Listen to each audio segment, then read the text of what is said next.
আমাদের চারপাশের সবকিছু কিসের জোরে চলছে? শক্তি। আমাদের বাড়িঘর, আমাদের যোগাযোগ ব্যবস্থা, আমাদের কম্পিউটার, সবকিছুর পেছনেই কিন্তু রয়েছে এই শক্তি। কিন্তু সমস্যা হলো জীবাশ্ম জ্বালানি পরিবেশের ক্ষতি করছে। পারমাণবিক বর্জ্য বিপজ্জনক, আর সৌরশক্তির উপর এখনও আমরা পুরোপুরি ভরসা করতে পারি না।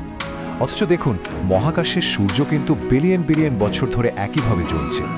কি হবে যদি আমরা পৃথিবীতেই ঠিক ওরকম একটা সূর্য তৈরি করে ফেলতে পারি? জানি, শুনতে একদম সাই-ফাই মুভির মতো লাগছে, তাই না? কিন্তু ফিউশন এনার্জি ঠিক এই স্বপ্নটাই দেখাচ্ছে।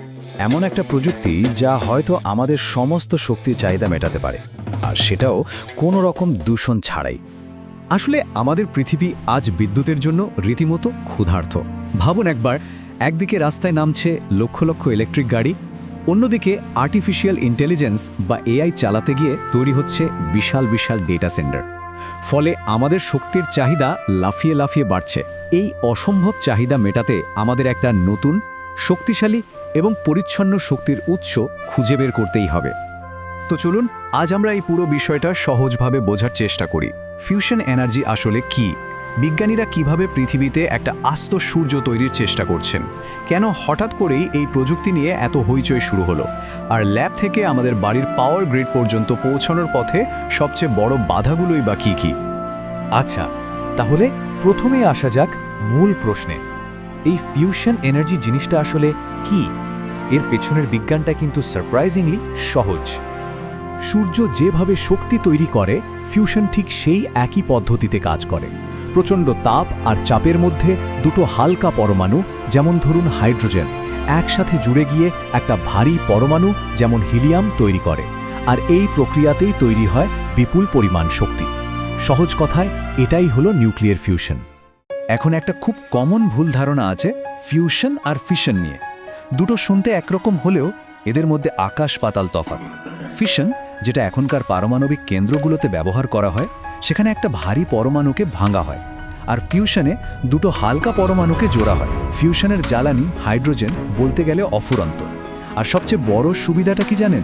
এতে কোনো দীর্ঘস্থায়ী তেজস্ক্রিয় বর্জ্য তৈরি হয় না। কিন্তু সমস্যাটা হলো, সূর্যের কোরের মতো প্রচণ্ড তাপ আর চাপ আমরা পৃথিবীতে তৈরি করব কিভাবে? এটা তো প্রায় অসম্ভব একটা ব্যাপার। তো বিজ্ঞানীরা কিভাবে এই ফিউশন ঘটানোর চেষ্টা করছেন? এর জন্য মূলত দুটো পদ্ধতি ব্যবহার করা হচ্ছে। সবচেয়ে প্রচলিত যে পদ্ধতি, সেটার নাম হলো টোকামাক। সহজ করে বললে এটাকে একটা চুম্বকীয় ডোনাট হিসেবে ভাবতে পারেন। এটা একটা বিশাল ডোনাট আকৃতির মেশিন, যার ভেতরে প্লাজমা অর্থাৎ সূর্যের চেয়েও গরম গ্যাস তৈরি করা হয়। তারপর অবিশ্বাস্য শক্তিশালী চুম্বক দিয়ে সেই গরম গ্যাসকে শূন্যে ঝুলিয়ে রাখা হয়, যাতে সেটা মেশিনের দেয়ালে লেগে ঠান্ডা না হয়ে যায়। আরেকটা পদ্ধতি আছে যেটাকে বলে ইনার্শিয়াল কনফাইনমেন্ট। এখানে আমেরিকার ন্যাশনাল ইগনিশন ফ্যাসিলিটি একটা দারুণ কাজ করে।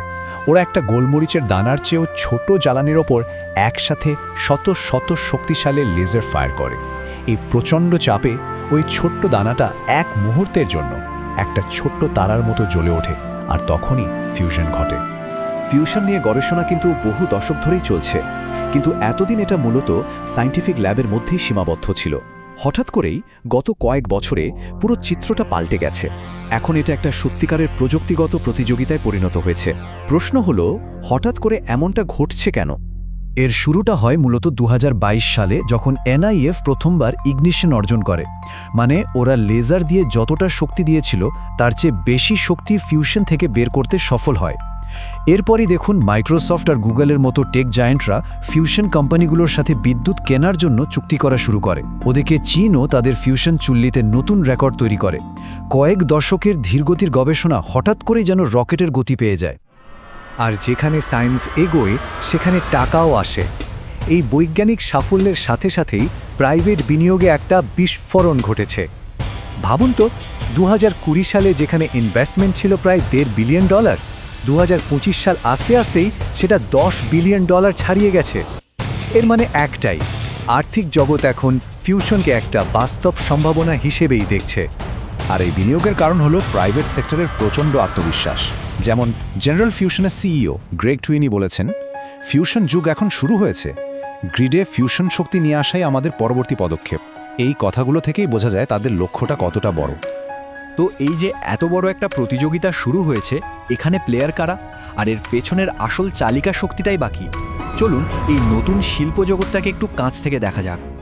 এই রেসে বেশ কয়েকটা প্রাইভেট কোম্পানি কিন্তু এখন লিড করছে, যেমন ধরুন কমনওয়েলথ ফিউশন সিস্টেমস, যাদের পেছনে আছে গুগল।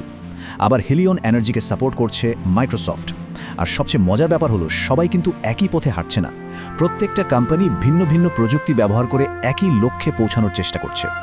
কিন্তু এই সব কিছুর পেছনে একটা বিশাল পুল ফ্যাক্টর কাজ করছে, আর সেটা হলো আর্টিফিশিয়াল ইন্টেলিজেন্স, এআই।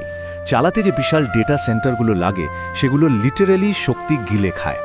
আর গুগল, মাইক্রোসফটের মতো বড় কোম্পানিগুলো জানে যে ভবিষ্যতের এই চাহিদা মেটাতে হলে ফিউশনের মতো একটা নির্ভরযোগ্য এবং পরিচ্ছন্ন শক্তির উৎস তাদের লাগবেই। এত সব ভালো খবর আর বিলিয়ন ডলারের বিনিয়োগের পরেও একটা রিয়ালিটি চেক কিন্তু দরকার, কারণ ল্যাবের সাফল্য আর একটা আস্ত পাওয়ার প্ল্যান্ট বানিয়ে গ্রিডে বিদ্যুৎ দেওয়া, এই দুটোর মধ্যে রাস্তাটা এখনও অনেক লম্বা এবং কঠিন। আমরা এখন ঠিক কোথায় দাঁড়িয়ে আছি সেটা বুঝতে হলে দুটো টার্ম জানা খুব জরুরি। একটা হলো সায়েন্টিফিক ব্রেক ইভেন আর একটা engineering break even. Scientific break even মানে হলো আপনি জ্বালানিতে যতটা শক্তি দিয়েছেন তার চেয়ে বেশি শক্তি বের করে এনেছেন, এটা আমরা পেরেছি। কিন্তু ইঞ্জিনিয়ারিং ব্রেক ইভেন এখনও অনেক দূরে, কারণ ওই যে লেজারগুলো চালানো হলো তার জন্য তো গ্রিড থেকে ৩০০ মেগাজুল বিদ্যুৎ খরচ হয়েছে। তো পুরো সিস্টেমটাকে লাভজনক করতে হলে ওই খরচটাও তো তুলতে হবে, তাই না? একটা সত্যিকারের পাওয়ার প্ল্যান্ট বানানোর পথে এখনও মূলত 4টে বড় চ্যালেঞ্জ রয়ে গেছে। 1. শক্তির উৎপাদনকে বাণিজ্যিকভাবে লাভজনক করতে প্রায় 100 গুণ বাড়াতে হবে। 2. দিনে একবারের বদলে প্রতি সেকেন্ডে প্রায় 10 বার এই ফিউশন বিক্রিয়াটা ঘটাতে হবে। 3.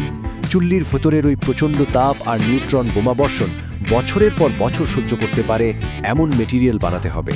আর 4. জ্বালানি হিসেবে যে বিরল ট্রিটিয়াম আইসোটোপ লাগে সেটা সাপ্লাই নিশ্চিত করতে হবে। তো মূল কথাটা তাহলে কি দাঁড়ালো? এটাই যে 60 বছরের একটা সায়েন্টিফিক রিসার্চ এখন একটা হাই স্পিড ইঞ্জিনিয়ারিং রেসে পরিণত হয়েছে। প্রশ্নটা এখন আর ফিউশন সম্ভব কিনা নিয়ে নয়, প্রশ্নটা হলো কখন এবং কিভাবে আমরা একে বাস্তবে রূপ দিতে পারব। একটা নতুন শক্তিযুগের আভাস আমরা পাচ্ছি, এটা সত্যি।